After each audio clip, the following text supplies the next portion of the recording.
This is Mary Ellen McKay, Chair of the Zoning Board, and this is the November 10th, 2020 Zoning Board meeting. Board members, after they are introduced, will say present to indicate that they are at the meeting.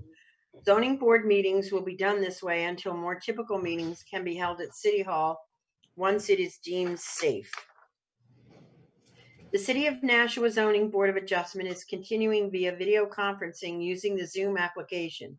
Due to COVID-19 coronavirus crisis and in accordance with Governor Sununu's emergency order and pursuant to the Governor's executive order, boards are authorized to meet electronically until further notice. Please note that there is no physical location to observe and listen contemporaneously to the meeting, which was authorized to meet electronically until further notice. However, in accordance with the emergency order, this is to confirm that we are allowing public audio access to the meeting be available by telephone 978-990-5298 with additional access means by video or other electronic access. The meetings can be streamed through the city's website, https://www.nashuanh.gov/31h/CTV on Nashua's community link and also on channel 16 on Comcast. Alternative public access to this meeting shall be provided via Zoom. Links to each meeting will be contained in the agenda for each meeting.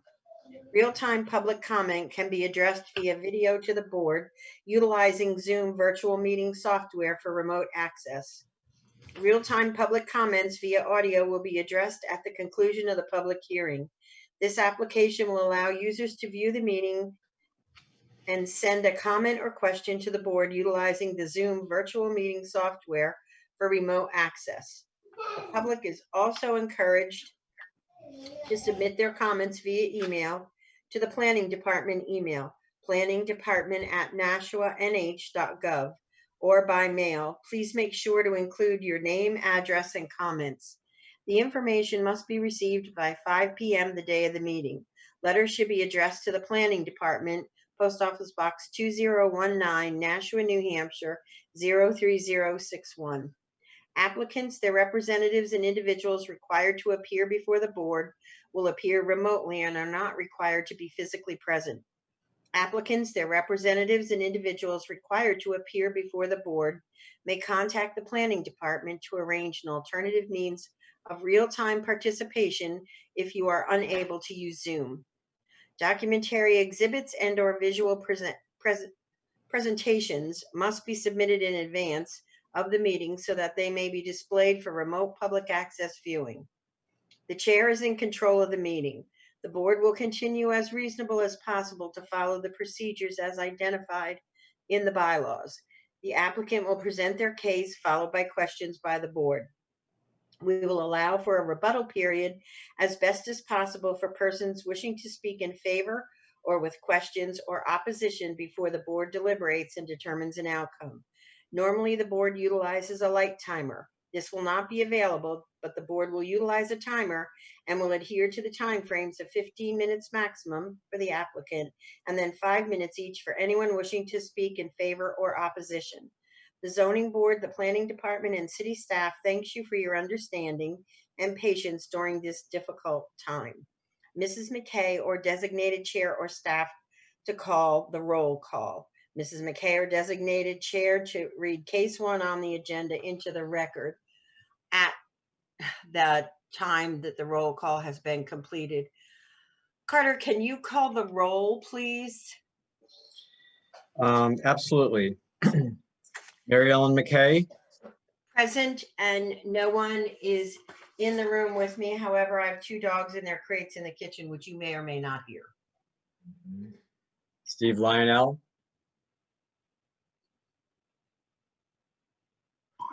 Present, and there's nobody in the room with me. Jack Courier.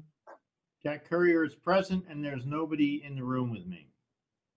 Rob Shaw. Present, and no one is in the room with me. JP Boucher. I am present and there's nobody in the room with me. Nick Kanakis. I am present and there's no one in the room with me. Jay Mancara, doesn't look like Jay is here. And we already heard that Estathia Burris will not be in attendance tonight. So we do have a quorum, Madam Chair. Thank you. I just wanted to let everyone know that prior to speaking, anyone who is speaking would please address the board with their name and address. Applicants will be given 15 minutes to speak. Any rebuttal, each person will have 5 minutes. We first go into the public hearing and then we deliberate within a public meeting. The public meeting, there is no comment from the public. That is just the board deliberations. We try to be as accommodating as possible. We're friendly and we try to make this kind of comfortable. So I will, one other thing before we begin, since we have 6 members here, the 5 permanent members are Mr. Jack Courier, our clerk, Mr. Steve Lionel, our vice chair, Mr. J.P. Boucher, Mr. Rob Shaw, and myself, Mary Ellen McKay.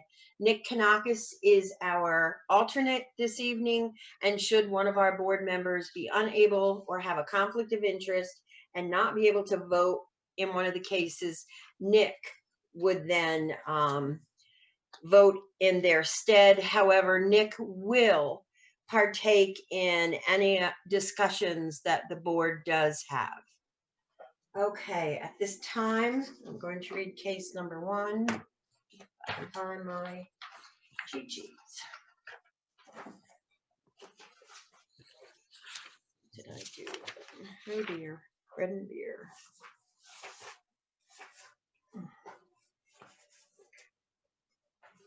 This is what I get. I printed all my sheets and I can't seem to find this. Oh, here they are.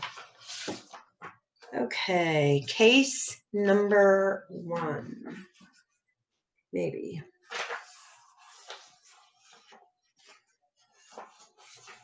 Here she is. Michelle A. Turner and Excuse me, Madam Lisa. Chair? Yep. Sorry. I think you might want to note change Oh, to the I agenda. meant, okay. Carter, I apologize. Carter, are there any changes to the agenda this evening? Thank you, Mr. Shaw, for bringing that up. Yes, there is one change. The case for Ernest and Constance Gagnon Family Trust at 49 Buck Meadow Road has been postponed to our next meeting, which is November 24th, 2020. It will not be heard tonight. So tonight we will only be hearing 3 cases. That's correct. Okay. Okay, case number 1.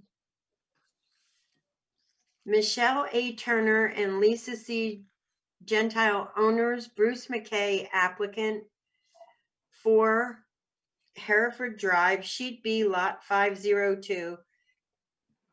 Requesting variance from Land Use Code Section 190-192C to exceed maximum 24-foot driveway width, 1 10-foot wide driveway on the left side of lot, 1 additional 20-foot wide driveway proposed on right side of lot for a total width of 30 feet. This is in the R9 zone in Ward 9. And to be open and transparent, Bruce McKay and I are not related, though we spell our name the exact same way. So, Yes, we is do. somebody here to present this case? Bruce McKay.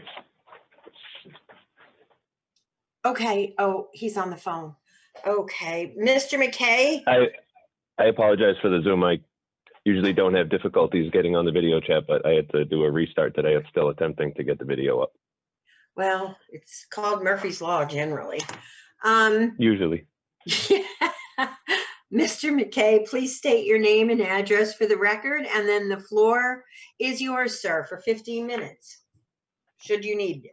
I hope I don't need that much, but my name is Bruce McKay, resident at 4 Hereford Drive in Nashua, and we're asking for a variance to exceed the 24-foot driveway rule in Nashua. Currently, what we have is 1 paved driveway that leads to a garage with retaining walls on both sides of it.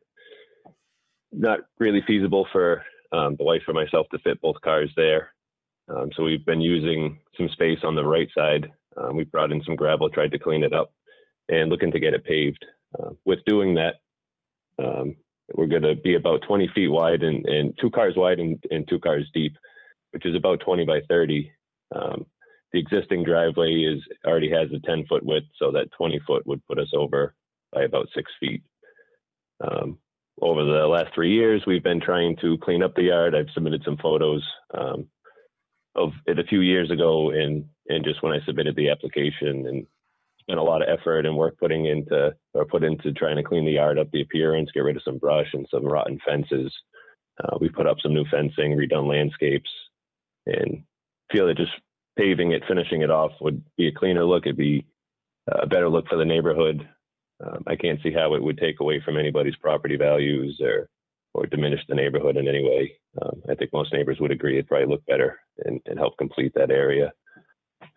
Most of the driveways in the neighborhood, all the houses, single family, can fit at least 4, a lot of them more cars in the driveway. And to think of a family of 4 or 5 living in a house like this, which is almost like every house in the neighborhood, at some point they're going to need more than 2 parking spots. We barely have 1. So that's pretty much the case. And if anybody has any questions, I'd be happy to answer them. Thank you, Mr. McKay. Does anyone on the board have any questions for the applicant? Seeing none. Oops, Mr. Lionel, sorry, sir. Yeah, hi, thanks.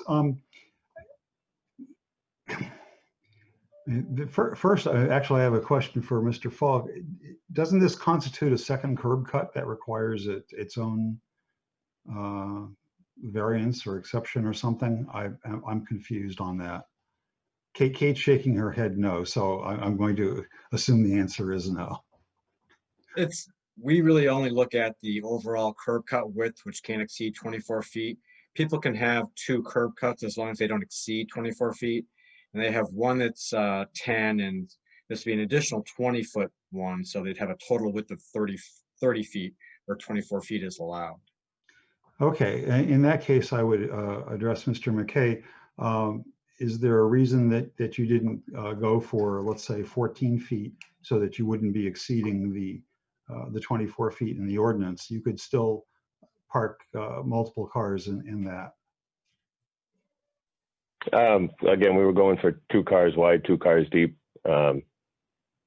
We've had a roommate before where there's 3 cars in, and the shuffle of having an entrance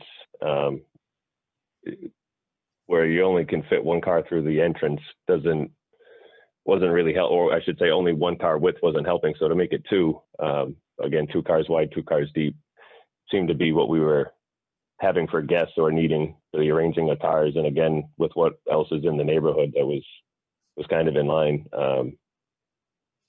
only exceeding it by, 6 feet. We're still 10 feet off the property line, roughly, with the driveway where it would be. So the reason we went for that was when asking the paving companies what size is generally needed for 2 vehicles. I drive a large truck myself. They said usually 10 feet wide and about 15 feet deep per vehicle. So that was the reason. Okay, thank you. Does anyone else have any other questions for Mr. McKay? Seeing none, I will ask, is there anyone who is here to speak in favor of this application?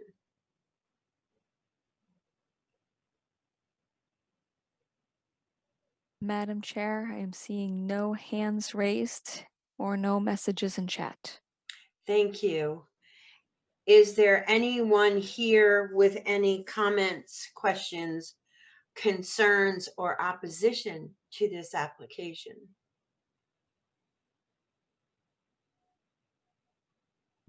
Madam Chair, I see none. Thanks, Kate.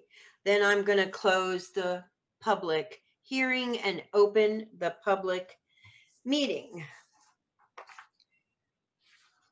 Mr. Courier, sir. Well, first of all, I appreciate Mr. Lionel's question. I was wondering that myself, in taking a site walk, I think that the property, although not really specifically mentioned in the application, I find it's kind of a topography challenge in that it's the slope of the land. And I concur with the applicant's rationale, you might say, because I was wondering, well, if you kept it at like a smaller additional driveway, you wouldn't be asking for or needing any overage or any variance. But the existing driveway kind of tunneled between two retaining walls. I mean, to me, that's just kind of a bad design of the house builder. No offense to the homeowner, but it's a challenging situation to use. To me, the living space of the house is on the first floor, not in the basement. And on the right side of the house, where the proposed driveway would be, you kind of drive uphill and you'd walk in the side door. And in my mind, that's how the home is really intended to be used. So while the overage, you can make an argument that the overage isn't needed to have additional parking. In my mind, the parking is always going to be is appropriate to be on the right hand side, and a 2-car wide in that situation at 10 feet to me is reasonable. So while I've never been a big person on overage of driveways, this layout, this lot probably is the most unique condition of any one I think I've seen in quite a while in the zoning board. So I think there is some uniqueness to the lot that warrants, the 20-foot wide driveway, but I'm certainly open to hear what my other colleagues have to say. Thank you, Mr. Courier. Mr. Kanakis. I agree largely with what Mr. Courier said, that existing driveway is really a bit of a challenge. And looking at the other lots in the neighborhood, I don't see any other double driveways, but there are a few other wider driveways that may be past that allowed size. So I think I'm leaning in favor. It would look in place in the neighborhood, and I think it's a good use. Thank you. Mr. Lionel. Yeah, I too am generally not in favor of excessive driveways. I mean, here we will have parking for what, five vehicles. But I agree with Mr. Courier that the layout is a bit unusual, and that I absolutely agree that the current driveway is just unusable for a normal family. So I sort of against my usual judgment, I'm going to be in favor of this one. Thank you. Mr. Boucher. I'm going to support the application mostly for what Mr. Courier spoke about. I agree that there's a unique topography to the property, and again, kind of locked in on how the current driveway is. So I'm going to support the application for those reasons. Thank you. Mr. Shaw.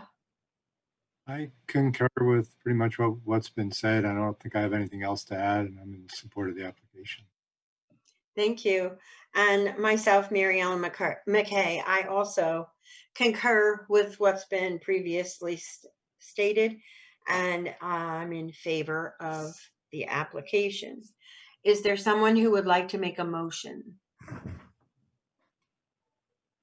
Mr. Boucher, thank you, sir.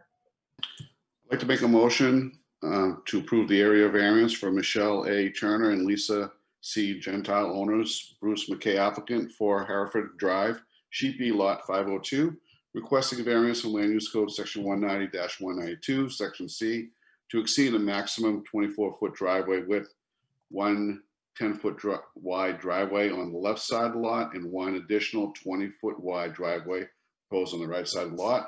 for a total width of 30 feet. It's in the R9 zone, Ward 9. We find that the variance is needed to enable the applicant's proposed use of the property, given the special conditions of the property. I think some of the things we spoke about was, again, the unique situation with the driveway on the left with the retaining walls, and it's level with the basement of the house. And again, the topography on the right side is more conducive to the two-car driveway. And again, the living space is really on that top floor, or what would be the first floor of this home.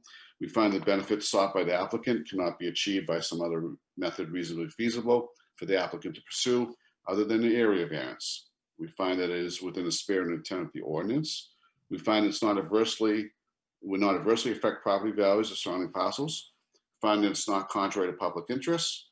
We find that substantial justice will be served. And again, I make a motion to approve the area variance. Thank you. Thank you, Mr. Shaw, for your second. Mr. Courier, how do you vote, sir? Mr. Courier votes in favor. Thank you. Mr. Lionel, how do you vote, sir? Mr. Lionel votes in favor. Thank you. Mr. Boucher, how do you vote, sir? Mr. Boucher votes in favor. Thank you. Mr. Shaw, how do you vote, sir? Mr. Shaw votes in favor. Thank you. And Mary Ellen McKay also votes in favor. Mr. McKay, that is a unanimous decision in favor of your area variance. As we state to every applicant, any decision by this board may be appealed. Anyone has 30 days in which to file that appeal.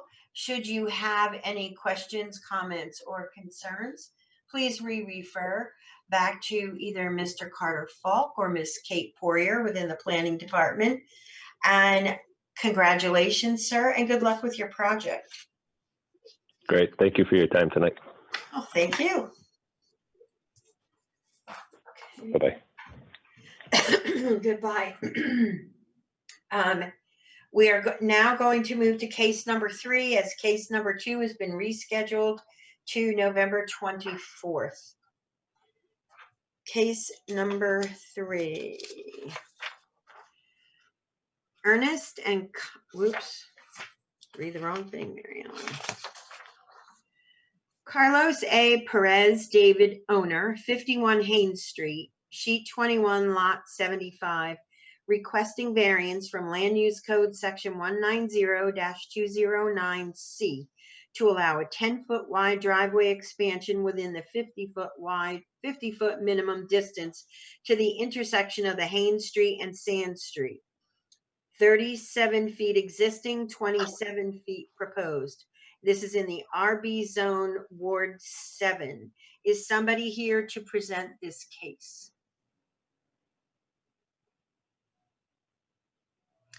I see some, okay. Yep. If you would please state your name and address, sir, for the record. My name is Carlos Perez. I live in 51 Haynes Street in Ashland. Thank you, Mr. Perez. And you now have 15 minutes, should you so require it, to present your case to the board. All right. The floor, sir, is yours. All right. Thank you so much. I don't think I'm gonna take all the time. So I'm here with my wife, and we're proposing extended our existing carport to make it a 2 cars carports. I mean, so we can fit 2 cars. I'm sorry, but as far as I know, the proposition for the new carport, it's like it's viable, but it's on hold just because of the driveway. So we're proposing 10 feet. We know it's a top spot, but we also would like if you guys can like give us an idea how much can we widen the driveway so we can access to the carport. I talked with somebody with had some pavement, and they say that maybe it's allowed for from the entrance like maybe 4 feet, going in an angle to the entrance of the carport. So as far as, I mean, we just concerned about my wife is working at night, so we don't want to be changing cars at midnight. I had a couple tickets for overnight parking on the street. So either way on the Haynes or in the sand, because we left the car. So I left the car outside, so my wife can get in and access first, because I leave at 4:30 in the morning to go to work. So like these days, the winter is coming. It's really tough for us because I gotta go. She gotta wake me up at midnight so we can access the cars, clean the driveway, and I usually have a hard time cleaning the driveway because it's the school zone. So the plows come around and pretty much block my driveway. So I gotta stay and clean it in the morning. It's tough. Now I changed my car. Now I bought a truck, and it was pretty much like 4 feet on close to the sidewalk because the truck is very large itself. So that's pretty much it. We are a family of four, and we just keep working. I start working at 6 most of the time, so I leave very early in the morning. And I mean, it's pretty much for us be more comfortable getting out in and out of our property. We're not proposing any fences. The house has a kind of weird angle on the property line. So like on one side of the carport, it will be like 12 feet 6 left over to the onto the sidewalk. On the front, it will be 18 feet. So it's the angle itself is pretty big. So we more concern us is on the driveway, the widen the driveway. That's pretty much it.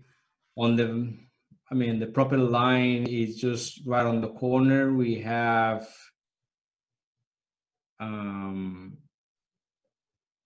we've been damaging the grass all because we keep parking in there.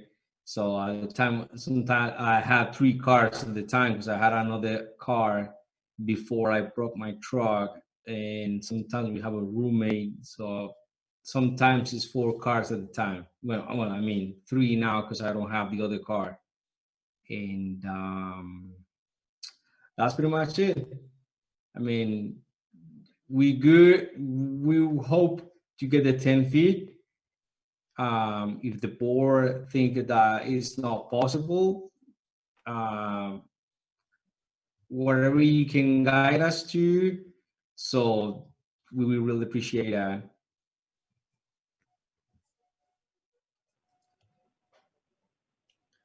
Thank you very much. Does any member of the board have any questions for the applicant? Mr. Lionel, I think I saw your hand first. Yeah, thank you. Just a comment regarding, cutting down the width of the driveway. The ordinance says 50 feet from an intersection, and even your current driveway doesn't meet that. So it really wouldn't matter one way or the other. And the fact that it's an existing driveway is fine. That's sort of what we call grandfathered in. But I have no problems with this proposal. I went, looked at the property, looked at the intersection, the surrounding things, and I think that it's a reasonable approach, and I would support it. Oh, thanks. Mr. Courier, do you have any questions of the applicant? Yeah, I just wanted to clarify on our application on Sand Street. There's a driveway that I thought was associated with this house, but in the site walk, it looked to me like the driveway on Sand Street is clearly associated with the house, which would be number 7 Sand Street. And I was wondering if Mr. Perez could just clarify if that driveway on Sand Street is his neighbor's driveway or his own? When we bought the house, there is something on the papers of the house with I think there was the original owner from this house and the next house. They were related, they were family, I think they were sisters, and they made something like on the other house, they sell or they made something, I don't know how to tell. So they made business so one person can park in this property line, while the other it's getting permit to put sprinkle on the property, irrigation to this house. So like on the papers of my house, that's part of my property, but I don't have the right to use it. They do have it. So like that's pretty much the parking lot. I can't even touch it because the neighbor is just, I mean, he just coming. I just even turn it around. He's like, you can park in here. He's always like reminding me that like he got the right to use it. Okay, and the other question I had is, I didn't know, like, it doesn't look like Sand Street is used that much, but I didn't know if when the church is in session, is there a lot of parking? Do people park on Sand Street? Would it, create a problem if your driveway was closer? I just didn't know what happened when church is in session there. They usually park on Haynes and what is that street? Arlington. And on the Arlington Street. They pretty much park in like the church is landing next to a next property on the Sand Street. So they usually park like just right between those streets. If you come like on a Sunday, the neighbors, they usually park in front of my house. Like when they have kids from the college, I can't say if they college or something, but like usually we have like maybe the neighbors have like 2 or 3 cars parked on this side of the street, but they usually just stay a couple hours and they just leave because they don't block any.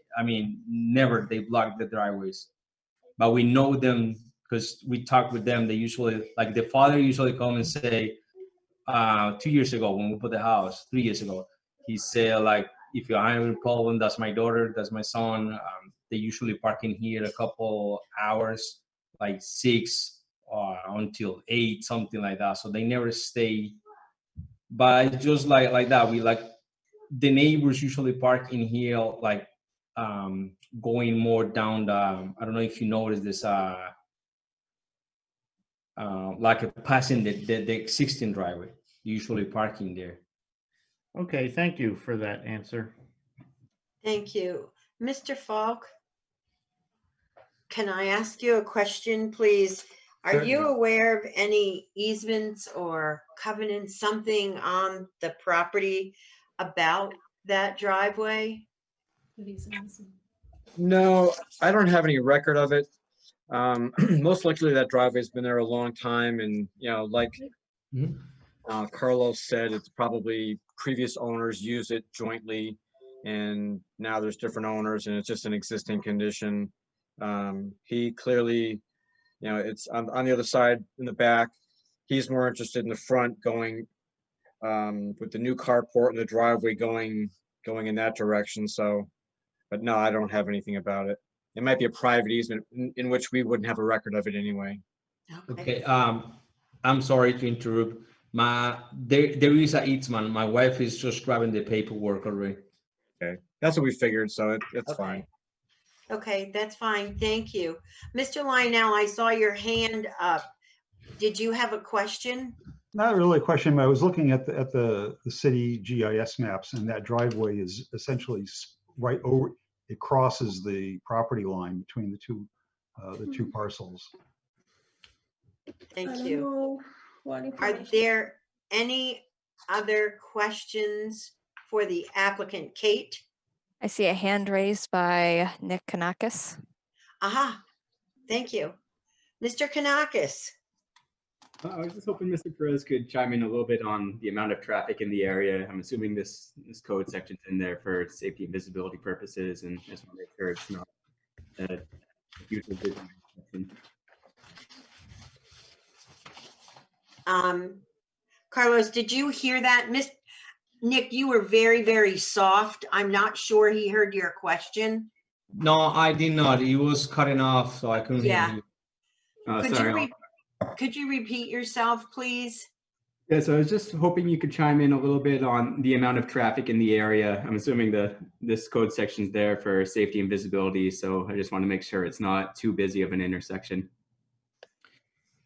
Like right in front of my house, there's two properties that are the only ones that I could see like all the time driving. So I think it's feet number. ¿Cuál es el número? 50, 51. That's 49. 49. That would be 49 in Haynes Street. That's just the other corner of the street. There's two cars in there. The two cars of my neighbor, and the other thing I see is next to that property. There's another two cars. So really, there's not much traffic going in this area. Like the Arlington that is really busy street. So like in here, like most of the neighbors that I'm seeing, it's my neighbor next door that he comes to this side, and the two neighbors on the front. The other two I haven't barely see them. I know that one people has a Jeep, so that's one car that I recognize that they're just the neighbors, but they live like the next property, like really deep. Like the driveway is all the way to the end of the property, so we don't really see much them. We only have contact like the neighbor on the corner and the one next door. So that would be like, that I can count is 6 cars just driving right here in this area. Okay, thank you. You're welcome. Are there any other questions for the applicant? Do you see any other hands, Kate? No, Madam Chair. Thank you. Is there anyone else here who wishes to speak in favor of this application?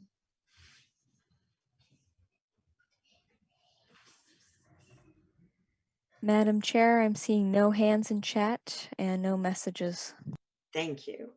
Is there anyone here who wishes to speak with any questions, comments, concerns, or opposition to this application?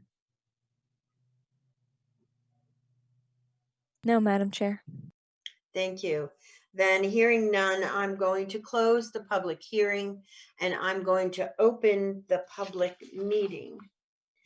Mr. Kanakis. I'm in favor of this variance. I think the corner properties are always a little bit tough, and I think given what we've heard from the applicant, I think this is a fitting use for it, and he's met the requirements. Thank you. Mr. Lionel. I'm in support of the application. Thank you. Mr. Shaw.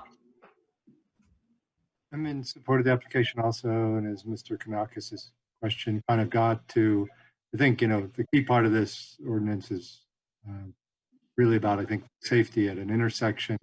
And this is not a heavily trafficked intersection. And there's no appearance that it'll be, it's not a cross intersection either. It's a T intersection at that.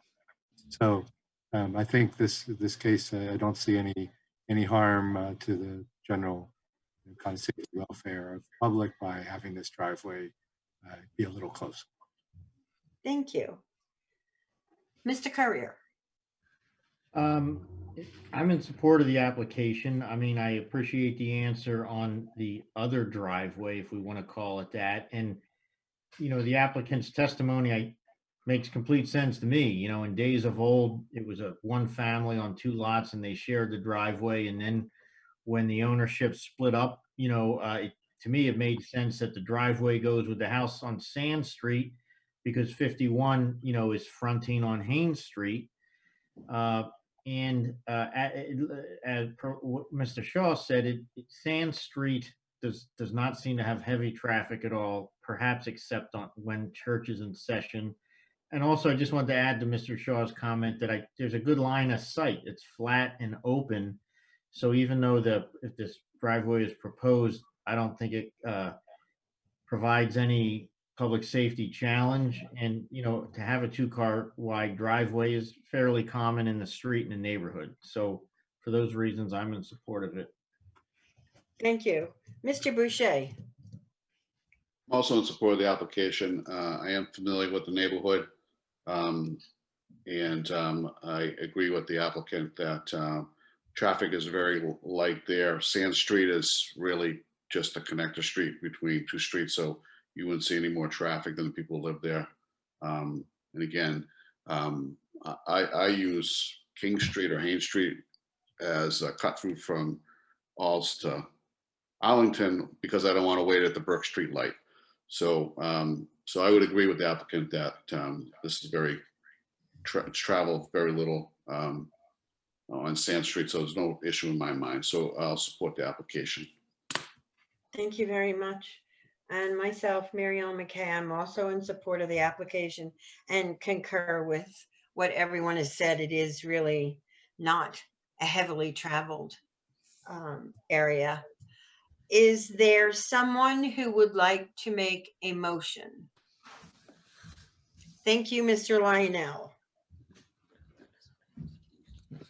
I'd like to make a motion on behalf of the owner, Carlos Perez David, address 51 Haines Street, sheet 21, lot 75, requesting variance from Land Use Code section 190-209C to allow a 10-foot wide driveway expansion within the 50-foot minimum distance to the intersection of Haines Street and Sand Street, 37 feet existing, 27 feet proposed. This is in the RB Zone Ward 7. The board believes that this variance is needed to enable the applicant's proposed use of the property. Given the special conditions of the property, it's a corner lot. The existing driveway is between 2 retaining walls and cannot be expanded. And we were not able to determine any other reasonable, feasible method for the applicant to achieve the benefit other than the variance. The board believes this is within the spirit and intent of the ordinance. The 50-foot distance is a safety thing, and we examined various attributes of the streets and traffic and determined that there would not be a safety problem. We don't believe it will adversely affect the property values of surrounding parcels. It's not contrary to public interest, and that substantial justice would be served. So I make a motion to approve this area variance. Thank you. And thank you, Mr. Shaw, for your second. Mr. Lionel, how do you vote, sir? Mr. Lionel votes in favor. Thank you. Mr. Boucher, how do you vote, sir? Mr. Boucher votes in favor. Thank you, sir. Mr. Shaw, how do you vote? Mr. Shaw votes in favor. Thank you, sir. Mr. Courier, how do you vote? Mr. Courier votes in favor. Thank you, sir. And Mary Ellen McKay also votes in favor. Congratulations, Mr. Perez. You have been granted your area variance by a unanimous decision of this board. And please also remember that any decision by this board may be appealed. Anyone has 30 days in which to appeal this decision. Should you have any concerns, questions, comments, please refer back to either Mr. Carter Falk or Ms. Kate Poirier in the planning department. Thank you for your presentation tonight. Congratulations and good luck on your project. Thank you so much. Have a good night. Appreciate that. Thank you. You also. And we will now move to case number 4. First Building Partnership owner, Crown Castle Tower 06-2 LLC, New Singular Wireless PCS LLC and US Cellular, Corporation, Applicant, 71 Spitbrook Road, Sheet A, Lot 194, requesting the following. Special exception from Land Use Code, Section 190-15, Table 15-1, number 276, to construct a 175-foot tall monopole telecommunications tower with associated antenna equipment and the following variances. From Land Use Code, Section 190-38C, 2, for minimum setback of 400 feet to all lot lines, 38 feet proposed to right side yard setback, 30 feet to rear yard setback, and 103 feet to left side yard setback proposed. And 3, from Land Use Code, Section 190-38I, for minimum setback for accessory utility buildings, 7 feet required to right side yard setback, 2 feet proposed, and 20 feet required to rear yard setback. 1.3 feet proposed RC zone, Ward 7. Is there somebody here to present this application? Yes, Madam Chair, I'm here. Can you hear me? Yes, I can, sir. If you would please state your name and your address for the record, the floor will Certainly, be. my name is Edward Parry. It's P-A-R-E. I'm an attorney at Brown Rudnick, LLP, with offices at One Financial Center in Boston, Massachusetts. I'm here representing Crown Castle 06-2 LLC. And then at this point, sir, the floor is yours. Thanks, Kate. Thank you.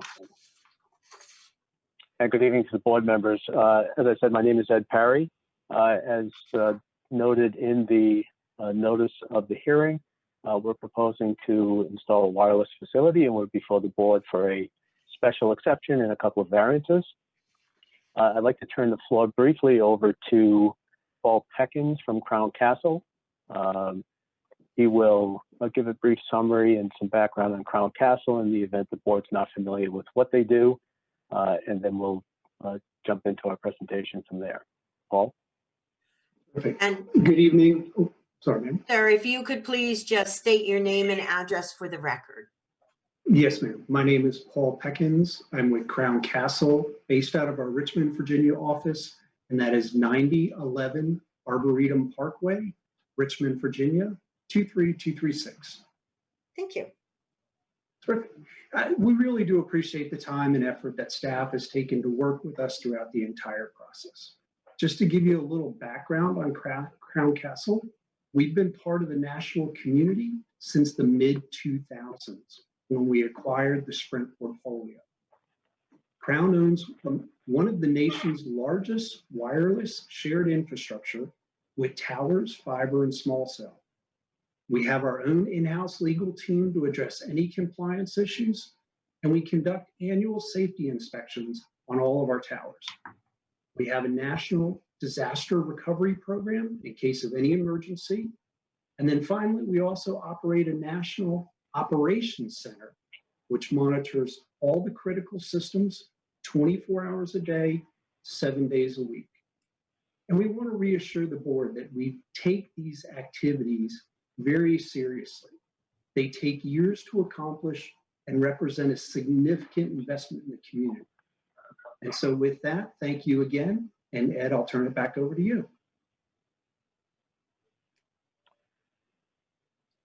Great. So just to give a little bit of background in the application that we submitted, this is actually a situation where we have an existing monopole at the Costco wholesale center at 311 Daniel Webster Highway. Costco is no longer interested in maintaining a lease agreement for a wireless monopole. So Crown has set out to find a new location for the pole and to service its tenants. In this instance, it's AT&T and US Cellular. As part of our application package, we also submitted some materials and a letter of interest from Verizon Wireless, but I'll note that they are not an applicant in this particular application.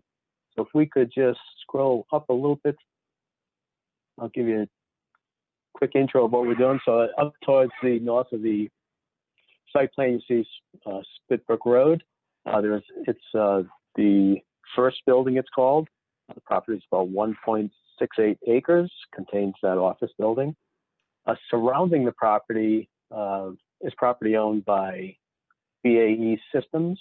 So you'll see we're kind of surrounded except for the Spitbrook Road area by that property.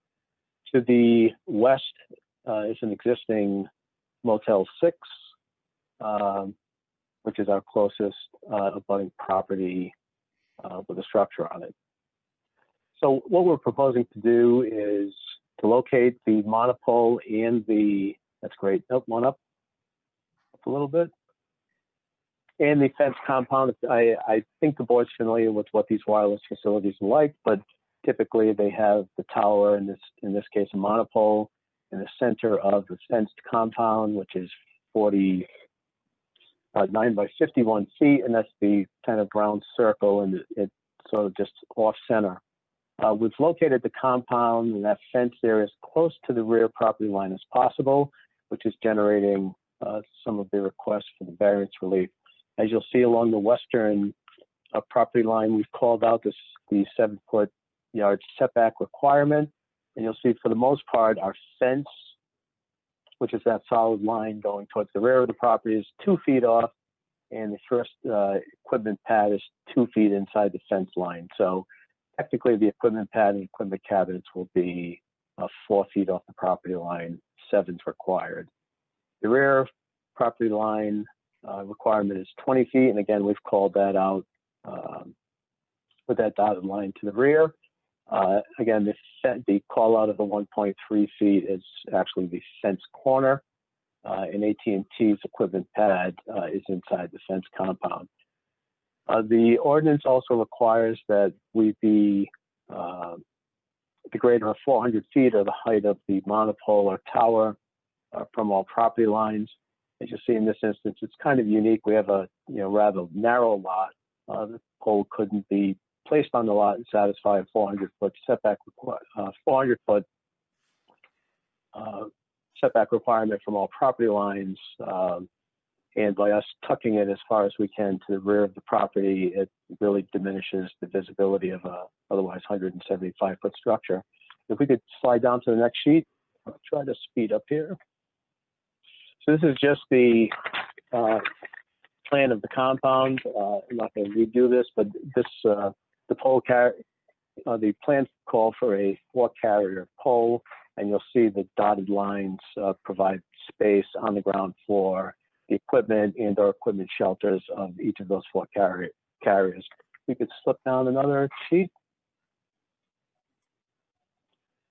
This is just another depiction. Obviously, the side yard setbacks are called out on this in blue, the rear and the side in blue, and you'll see where our equipment pads or equipment shelters, encroach into those side yard setbacks, a side yard setback and a rear yard setback. You'll see that the lot is ends at a very significant angle, and just beyond the rear fence line, it's drainage easement, which we're also avoiding. We can continue down. This is the elevation of the tower. Those are the 4 antenna co-location slots, separated at about 12 feet each. AT&T, US Cellular, we think Verizon will move over, and in accordance with the ordinance, it provides for 1 additional co-location slot, obviously to reduce the need for additional towers in the area. I think if we could go down one more. And this is just a fence that surrounds it. It's a proposed chain link fence with security of barbed wire at the top. It's a 6-foot chain link fence with a foot of barbed wire. As part of your package, we filed a pretty extensive application package. I'm just going to run through a couple of items that boards usually inquire about. One, we did submit an FAA report with respect to lighting and marking, and that's at tab 5. Oh, there it is. That's at tab 5 of your packets.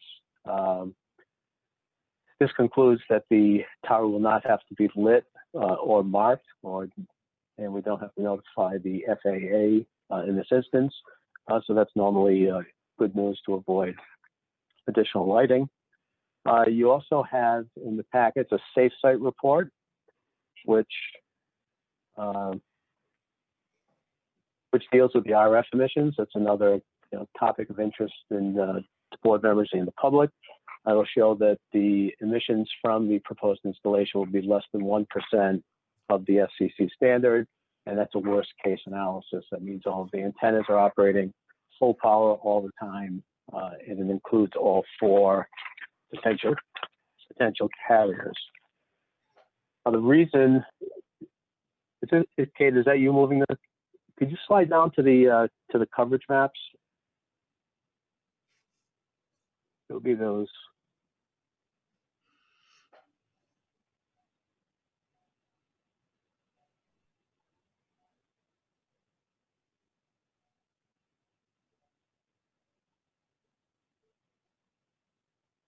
It'll be the multicolored maps showing the coverage. AT&T would be fine if you have that one.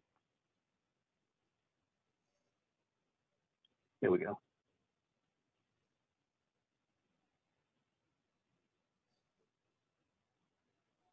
One more time. There you go. It's fine. So if this is AT&T's coverage maps, and you'll find that they're basically in triplicate, one for US Cellular, one for Verizon, and this one from AT&T. So the black stars on the map, kind of at the center, are existing AT&T sites. They typically have a nomenclature of the state name with 4 digits after it. So currently, AT&T is located on NH 2001. That is the aforementioned Costco location. AT&T has an existing site just to the north of where we're proposing, which is NH 2974, and NH 2019 is the proposed location we're talking about this evening. So if we could scroll down a little bit.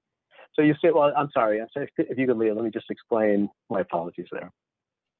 So what AT&T is striving to do is to get green coverage or green color in their coverage maps. So each of these sites propagates in a relatively 360-degree pattern to create the cell, and then the cells overlap so that customers can maintain coverage as they're moving from cell to cell. So in this instance, white means that AT&T does not have reliable coverage in the area. Orange is that they have some coverage, possible outdoor coverage, but green is what the carriers are all looking for. That drives the data that customers are seeking, the high speeds, and the capacity. So if we could slide down a little bit. So if you recall, we had same map, except that we've basically shut off the coverage from NH 2001, and you'll see we open up orange and we open up white in between 2974 and 2001, where we didn't have that previously. If we could slide down one more, it should be the coverage with 2019, and you'll see that the 2019 provides that coverage back to fill up those gaps that AT&T would experience if and when 2001 is decommissioned and goes off air. One other interesting note about the AT&T network is that they are the providers of service under a partnership with what's called FirstNet. So this is a proprietary and a preemptive network for our first responders, and this came about through the 911 Commission. There was a recommendation that a national network be provided so that first responders can communicate during times of emergency. As you'll see in the materials that we submitted, there are numerous networks out there. They don't communicate well with one another. So the FirstNet goal is to provide that interconnectivity from various public safety officials and agencies, and AT&T's network is designed to do that. Let's see, let me move quickly through here. Can we go to the view shed, Kate, if you could scroll down? What Crown Castle did was they hired a company to undertake a balloon test, which the board may be familiar with. The company will go out, fly a balloon at the height of the tower so that we can, there you go. And then the company will drive around to locate the tower while it's, at its peak, and to determine where the site is visible. If we could just go back up, Kate, to the second slide, so I can just give a kind of a reference point here. So you'll see that there's an a yellow star in the middle of the 1 mile radius, which is that yellow circle around the exterior. That's where the balloon flew.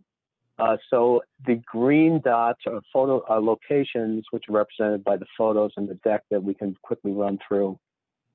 That's where there is some visibility or significant visibility of the tower. There is one yellow dot which represents intermittent visibility and may be blocked or obscured by trees or buildings. And then I think there were 24 red dots which indicate that the tower will not be visible from those locations at all. And you can scroll through them at the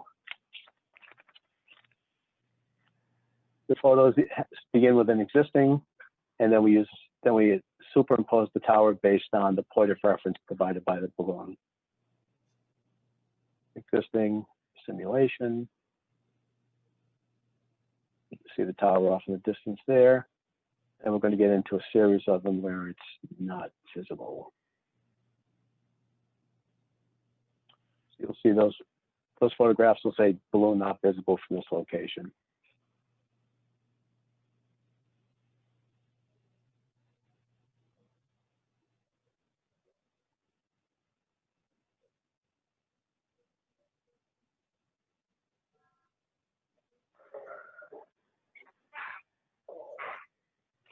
While she's scrolling through, I see I'm at 1 minute, so I will quickly summarize. In your packets, I think we provided significant substantial evidence that demonstrates we comply with each of the requirements of the ordinance. We did painstakingly go through the entire ordinance, and each section is referenced with evidence as to how we comply. We've submitted a real estate study, noise information. All of the materials I've talked about this evening are in our application packets. We think from a telecommunications and visibility standpoint, this is a great location, great place for relocation in light of Costco's unwillingness to keep the existing tower, and we'll be able to maintain service of at least 2 of those carriers. We expect there'll be 1 or 2 additional carriers, and most importantly, emergency services and FirstNet. And with that, I think I hit right on the 0. Thank you. I'd be happy to answer any questions. Thank you. Thanks. I see Mr. Lionel's hand up. Hi, thanks. Yeah, I remember just earlier this year when there was the temporary tower put up behind the McDonald's, and so I'm assuming that this new tower is the replacement for that temporary tower. Is that correct? That's correct. Okay. I'm sort of curious as to that there is this that's 74 tower and the 19 tower so close to each other. That seems weird. Yeah, I mean, it could be a terrain issue. It looks like the terrain must go downhill north to south, at least, towards the Massachusetts line, because it looks like the existing tower at existing site 2001 is propagating quite a bit up toward the Spitbrook Road site. So my guess is there's a terrain, there is a terrain map in the RF materials. So there must be some blockage there for AT&T. Likewise, we need to find a suitable location. But these installations do get closer and closer. And I think if you do take a look at the US Cellular, they're a little bit different in their coverage maps. If you have a specific question about coverage, I do have folks on the line here to address anything in particular, but that would typically be the reason. Either some kind of terrain blockage, some kind of possible tree blockage or just, AT&T's need in the area. All right, thank you, that's all. Okay, thank you. I think I see Mr. Courier. Yeah, question for Mr. Pear, and that is I just wanted to clarify if the NH2001 tower is the Costco tower that's going to go away. Is that the case? It is. So Costco is no longer interested in maintaining an agreement to leave the tower in place. So that's going to come down, and that's what's generating the need for the additional, not for the additional tower, for the relocated tower. So the one at Costco will come down.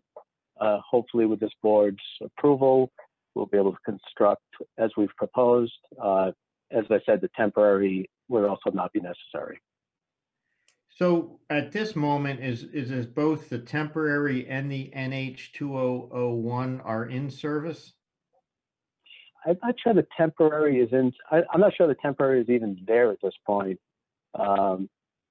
Is Ken? Let me just see who we have. I'm here, Ed. Okay, Ken represents U.S. Cellular. Ken, could you just update on the status of the temp tower? Sure. Madam Chairman, members of the board, for the record, my name's Kenneth Gazera, 127 Ridge Road, right here in Nashua, New Hampshire. You folks may remember I was in front of you in the fall for the temporary tower. The temporary tower was removed this past spring when Crown informed us that they were able to get a month-to-month continuation on their lease with the Costco folks, and able to enable them to complete this relocation site. So it's been down for several months. And all right, thank you. You're welcome. Thank you very much. Does anyone else on the board have any questions? Mr. Shaw.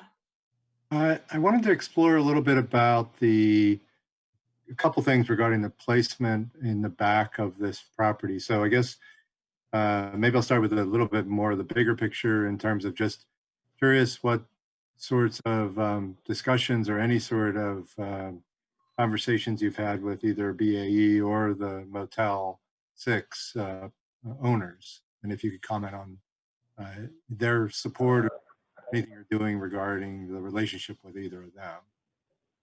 Yeah, we had, I'll have Paul Peckins come in from Crown because he had the personal face-to-face with, or at least direct discussions, but I know that BAE, I asked the same question when they brought the application to me. They were not interested. I believe they also reached out to the motel. But Paul, could you jump in on the question about the Motel 6 and BAE? Absolutely. So BAE actually has a tower. Mr. Peckins, could you please repeat your name and address for the record? I'm sorry. No worries, no worries. Paul Peckins, Richmond, Virginia, at 9011 Arboretum Parkway, 23236. Thank you. Absolutely. So we did reach out to BAE, to Mr. Steve Clark, the Director of Facilities, about placing a tower on their property. They actually have a tower of ours on their Texas property. And he was very kind, but very straightforward and said, thank you, but no thank you. So we had to rule that property out. And then we also did reach out to the Hospitality Properties LLC, which is their formal name. And they determined that the site was, they just ultimately weren't interested. So we ruled that property out. Can I clarify though? I guess what I was really not, I mean, I guess I was curious whether BAE would have been a possible candidate, but I was more considering the fact that this goes to, the tower is supposed to be 400 feet setback. And so obviously you're right up against their properties. And so wondering whether they express support or concern or anything. Somebody will be here to testify, but just trying to find out if there's any of those kinds of conversation. No, sir, we did not follow back up with them related to the relocation on First Building, First Partnership. So, okay, thank you. And then maybe then the other part of things I wanted to ask about a little bit was, I'm kind of having a little bit of trouble following why the installation has to be so close to that back corner of the property, and that you can't just pull it in enough to not have to actually deal with those setbacks for the structure itself. And I'm wondering if you could talk to that a little bit, because it's obvious on the 400 foot in the property itself, there's no way to even come close to meeting that other than to the front of the property. But as far as the structure itself, I'm having some concern or struggles with seeing why it really needs to push into those very minimal front and rear yard setbacks. Yes, sir. Oh, sorry, Ed, go ahead. I was just going to say, I mean, the idea was to locate it as, far back to the rear. I think there was also a discussion with the property owner, which I'll defer to Paul on those discussions as I did with the last.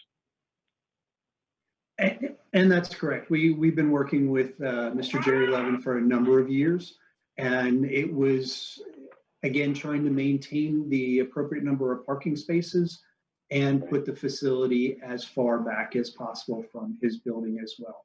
Kind of maintaining that 1-for-1 fall zone radius from any structure within the area. Okay, thank you. Yes, sir. Are there any other questions from members of the board? Seeing none, I'm going. Kate, do you? Well, it's just members of the board at this point. Is there anyone here to speak in favor of this application?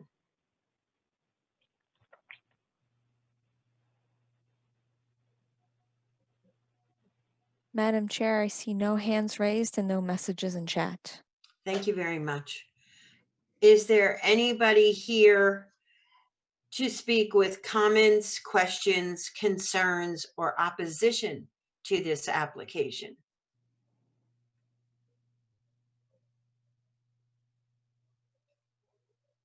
Madam Chair, I see no hands and no comments in chat. I want to say also that we have not received any correspondence for or against. Thank you. In that case, I am going to close the public hearing and I am going to open the public meeting. Mr. Boucher, sir.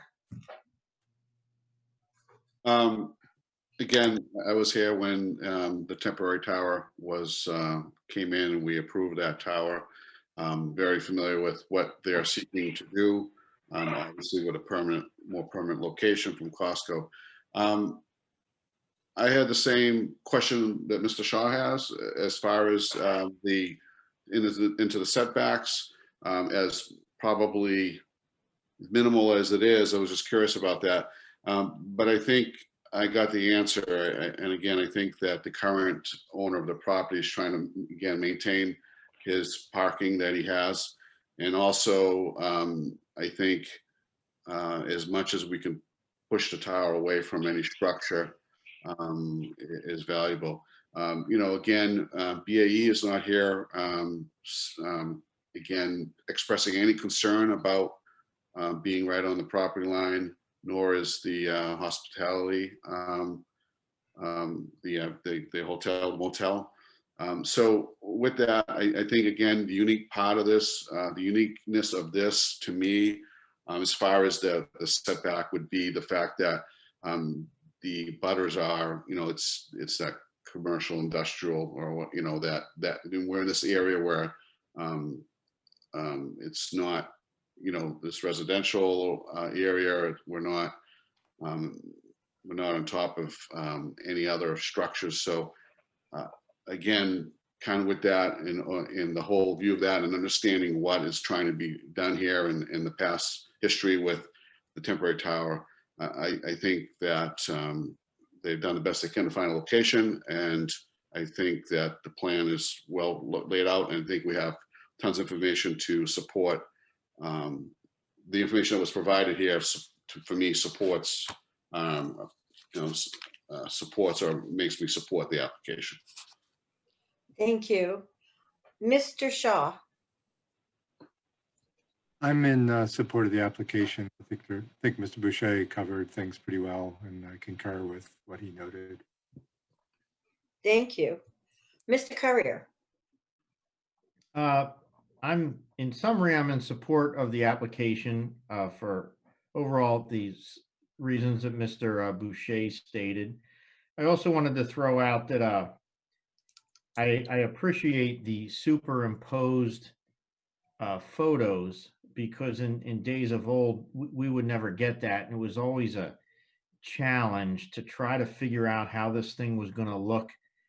And this is the second one we've had with these sorts of photos, and it's great, because I think what we see in the photos is what we end up with.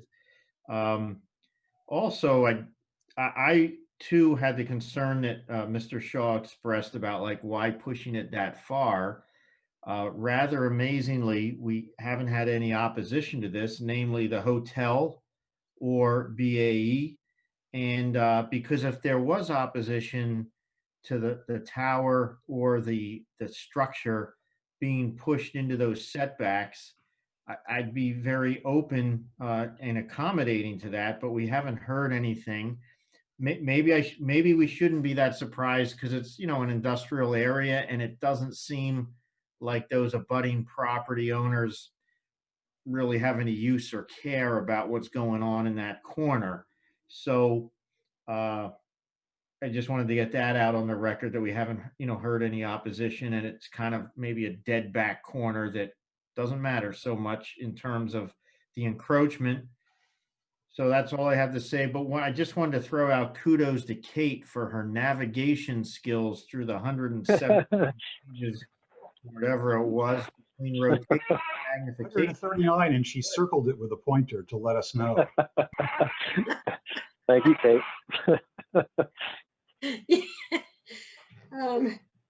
Mr. Lionel, thank you, Mr. Courier. Yeah, and I remember clearly this discussion about the temporary tower and the difficulty that they were having finding an alternate location in South End. And I think they found a perfectly great location, and I'm glad it all worked out for them. And I'm in support of the application. Thank you. Mr. Kanakis. I agree with what's been said by my peers, and I support the application. Thank you. And myself, Mary Ellen McKay, I also support the application, and I agree. It's not very often, as Mr. Courier pointed out, that the zoning board is concerned with the aesthetics of a project, but the aesthetics were really important this time. How well or how not so well you would see that tower. And you did a good job. I think that's maybe why we went back where we went. Mr. Courier. As I look at our voting sheets here, I would humbly suggest that if somebody's going to make a motion, maybe they could make a motion on the special exception, and which is request number 1, and then perhaps a second motion on request 2 and 3. Thank you, Mr. Courier. That is exactly which way I was headed. You've read my mind, or I read yours. Would somebody like to make a motion? Mr. Boucher, thank you, sir. And this would be on the special exception, correct? Yes, it would be. Thank you. I'd like to make a motion to approve the special exception for First Building Partnership owner, Crown Castle Towers, 06-2 LLC, New Singular Wireless PCS LLC, and US Cellular Corporation applicant, 71 Spitbrook Road, Sheet A, Lot 194, requesting the following special exception from Land Use Code Section 190-15, Table 15-1, number 276, to construct a 175-foot tall monopole telecommunications tower with associated antenna equipment. We find that it is listed in the table of uses. We find it will not create undue traffic congestion or unduly impair pedestrian safety. We find it will not overload public water, drainage, or sewer, or other municipal system. We find that the special regulations are fulfilled, and we find that it will not impair the integrity or be out of character with the neighborhood, be detrimental to health, morals, or welfare of the residents. So again, I make a motion to approve the special exception. Mr. Shaw, thank you, sir, for your second. Mr. Boucher, how do you vote, sir? Mr. Boucher votes in favor. Thank you. Mr. Shaw, how do you vote, sir? Mr. Shaw votes in favor. Thank you. Mr. Courier, how do you vote, sir? Mr. Courier votes in favor. Mr. Lionel, how do you vote, sir? Mr. Lionel votes in favor. Thank you. And myself, Mary Ellen McKay, I also vote in favor. And now, would somebody like to make a motion on the variance request? Mr. Boucher, thank you. I'd like to make a motion to approve the area variance for First Building Partnership owner, Crown Castle Towers, 06-2 LLC, new singular wireless PCS LLC, and US Cellular Corporation applicant, 71 Spitbrook Road, Sheet A, Lot 194. From Land Use Code Section 190-38, Section C, subsection 2, for a minimum setback of 400 feet to all lot lines, 38 feet proposed to right side yard setback, 30 feet to rear yard setback, and 103 feet to left side yard setback proposed, and 3 from Land Use Code Section 190-38, subsection I, for minimum setback for accessory utility buildings, 7 feet required to right side yard setback, 2 feet proposed, and 20 feet required to rear yard setback, 1.3 feet proposed. It's in the RC Zone, Ward 7. We find that the variance is needed to enable the applicant's proposed use of the property, given the special conditions of the property, and the benefits sought by the applicant cannot be achieved by some other method reasonably feasible for the applicant to pursue other than variance. Again, this is a relocation of an existing tower from the Costco property. The applicant's been looking for another permanent site. Again, everything is existing and built out in this area. And this property was found, and the property owners were interested in having a tower there. Again, this property is long and narrow, is abutted by some industrial commercial operation and a hotel. And again, being long and narrow, the applicant spoke with the landowner. And again, the landowner didn't want to give up any parking or any of the amenities that he currently has. So this is why the tower is being pushed to the back corner up against the property line, practically up against the property line. It is within the spirit and intent of the ordinance. It will not adversely affect the property values of surrounding parcels. It's not contrary to public interest, and substantial justice would be served. So again, I make a motion to approve the area variances. And thank you, Mr. Shaw, for again seconding the motion.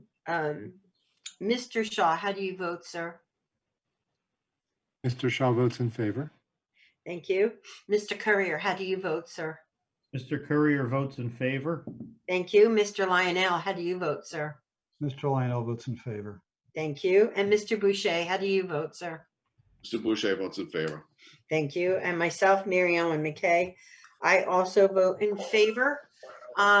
Congratulations, Attorney Pear. Your special exception and your variance have both been unanimously approved. As I've stated earlier this evening, anyone may appeal any decision by this board. They have 30 days in which to do so. And should you have any questions, comments, or concerns, please refer back to Mr. Carter Falk or to Ms. Kate Poirier, both in the planning department. And thank you for your very detailed and informational presentation this evening. And good luck on your project. Congratulations. Thank you very much, and to all the board members for holding the hearing during these trying times through this Zoom mechanism. And I'd also just like to thank and point out the professionalism of the planning department. It's difficult when you're only dealing by phone and video, but Carter and Kate have been extremely helpful, very cooperative, and we very much appreciate it. It does mean a lot to applicants, and thank you to the city of Nashua. Well done. Thank you very much. Appreciate it. Thank you. Have a great evening. Have a And good evening. Thank you. Thank you. that ends the last case for this evening. We do have an agenda for our next meeting, and we also have, oh, let's do our agenda. Does anybody see any regional impact? No towers this time. I know.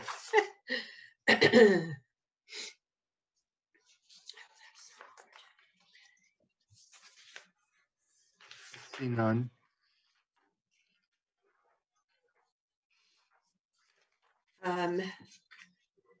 Let's see, where's my, Courier sees no regional impact.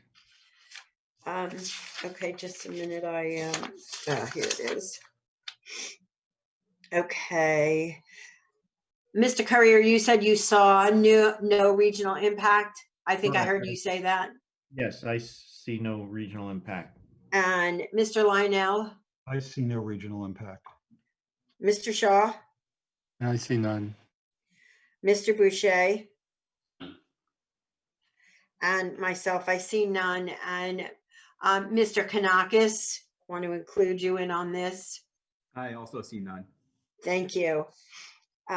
Moving on, we have minutes from October 13th. Did everyone have a chance to go over the minutes? Does anyone see any edits? I see shaking heads. It's lovely. Would somebody like to make a motion to approve the minutes of October 13th? Mr. Boucher. I'd like to make a motion to approve the minutes from October 13th. Thank you. 2020. And Mr. Second. Shaw, thank you very much for your second. Mr. Courier, how do you vote, sir? I vote in favor of approval of the minutes without edits. Thank you. Mr. Boucher, how do you vote, sir? Mr. Boucher, Mr. Shaw, Mr. Shaw votes in favor. Mr. Lionel, sir, how do you vote? Mr. Lionel votes in favor. Thank you. And myself, I also vote in favor. And Mr. Kanakis, while you're not voting, do you concur?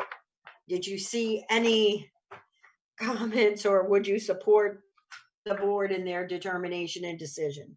I would also support the board in their decision. Thank you very much. Now we have the minutes of October 27th. Did anyone see anything that needed to be changed or adjusted, edited? I see shaking heads. Mr. Kanakis, I cannot see your head because I cannot see your face, but I'm assuming you didn't see anything untoward with the minutes either. That is correct. Thank you. Would somebody like to make a motion? Mr. Lionel. I saw Mr. Boucher, but he's been our champion tonight. So Mr. Lionel, would you like to make a motion? Okay, I'd like to make a motion to approve the minutes of October 27th without edits. Thank you. And Mr. Shaw seconds that motion. Mr. Courier, how do you vote, sir? I vote in favor of the minutes without edits. Thank you.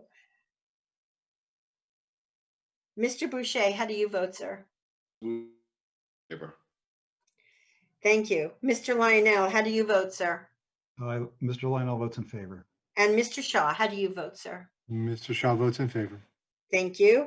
And Mary Ellen McKay, I also vote in favor. And Mr. Kanakis, if you were voting, would you agree with us or would you disagree? I will vote in favor. Thank you very much. Just includes everybody. Do we have any other business to come before the zoning board this evening? I see no business, no cats, no dogs. Mr. Shaw. Move to adjourn. Second.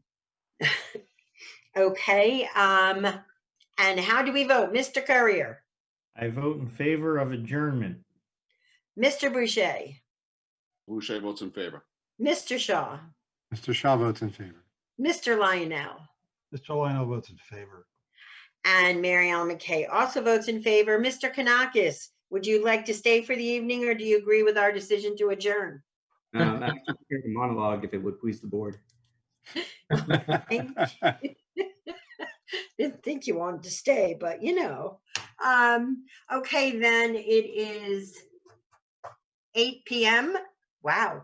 And we're adjourned. I will not be here. As I've said to you a couple weeks ago, I have to be at an adoption event, and I'll be speaking with the governor and with the director for DCYF, and I can't be in two places at once. And so I am looking, Mr. Lionel, the ball's in your court, sir. Yeah, okay, I can do this. I know you can. And Mr. Falk and Ms. Poirier, we're good? Mr. We're Sullivan, good. are we good? Then good night. Thank you, And everybody. I'll Appreciate see you. I won't see you all until after Thanksgiving. So Happy Thanksgiving. Have a Yeah, nice happy Thanksgiving. Thanksgiving. Wonderful Bye, Thanksgiving. all. Happy Thanksgiving. Good Bye, night. everybody. See everybody next Have a time. nice Thank night. you.